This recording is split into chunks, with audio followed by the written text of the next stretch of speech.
Well, I'm going to agree with Steve. We can't afford to offer amnesty.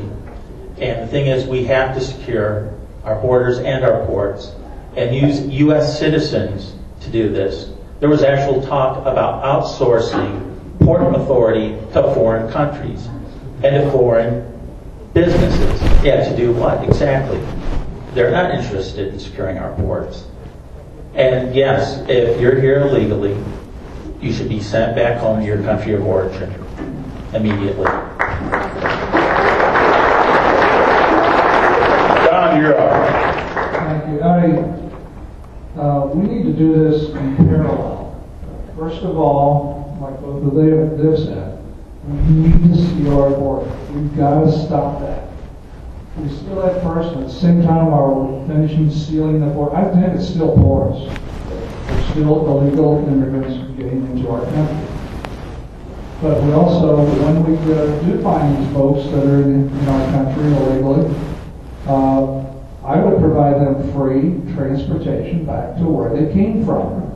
And they can go, once they go back to where they came from, they can go to the front door and knock on the door and ask for permission to get into our country. That's the way every other immigrant ever came to our country. That's the way they did that, and that's the way it should be done now.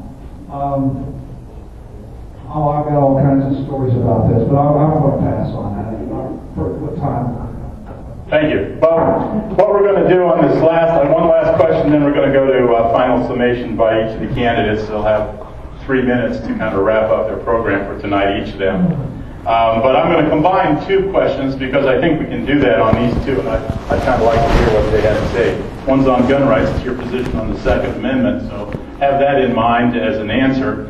And then this is kind of like in the more frivolous but my caring, sensitive side. I'd like to know who each of you turn to for advice and who you admire, favorite person. You can go into history or time, founding father or whatnot. Just something about who you see as a person that you've admired and have looked to for emotional or spiritual comfort and guidance. So guns first. Let's run through that. John, you can go first. Thank you. Dead butter. I'll be brief. I absolutely support the Second Amendment of the Constitution. Who I look to in my life? My wife. I love my wife. She is my inspiration. She's the smartest, well, next to my mom. I'll give her equal billing, but it is my wife. I love my wife. Her name's not Abigail, it is Deborah.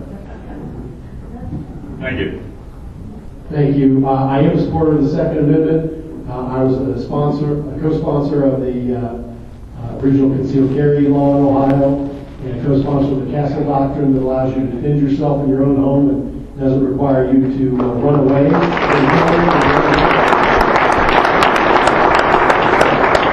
I had the honor of being endorsed by the National Rifle Association in my race in 2008. I'm a member of the National Rifle Association, and I'm hoping to get their endorsement this year again. But I have been and always will be a supporter of the Second Amendment of the United States Constitution.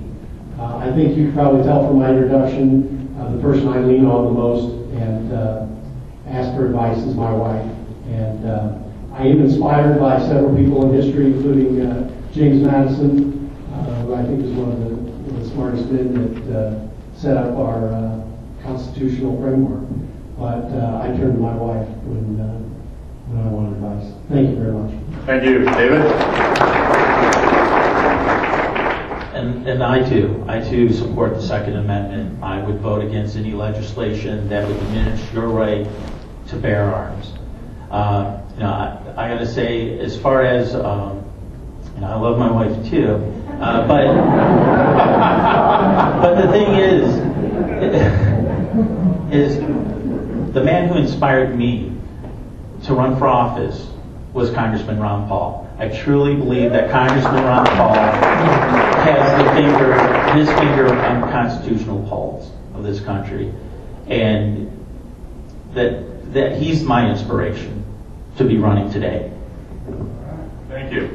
You know, I got to tell you, I've been to a lot of these, and I've emceed a good many. This has been the finest presentation by three American patriots that I've seen in a long time. Could you give them a big round? Most exceptional answers. Thank you. Gentlemen, thank you for being here tonight. Geez, what a great performance each of you have done. And I'm sure that we all have better insights into each of you. Frankly, any one of you is better than all the Kilroys on the planet. So, no, yes, you did. So let's finish off with 3 minutes apiece, approximately, on why you should be the candidate that we all should consider in the May 4th primary. Now let's start with, who would like to start? Let's take a volunteer on this. David, you want to start? Okay, David's going to start, and then let's just work our way up. Steve, you're second. John, you get to do the sweep-up routine. Is that all right? I'll take that big American broom and I'll let it down. There you go. Well, my name is David Ryan, and I'm running with the Constitution Party for Congress in the 15th Congressional District. I'm going to tell you this. I mean, you go to www.ryan4congress.com, and you can read my mission statement that's listed out there. But I'll tell you this. I will make a couple promises tonight. One, like I said earlier, 24/7 job. It's important that your congressman be there to listen to you when the time comes, no matter what. Secondly, I mentioned this before, I'm going to refuse, if elected, I will refuse any pension plan from the United States government.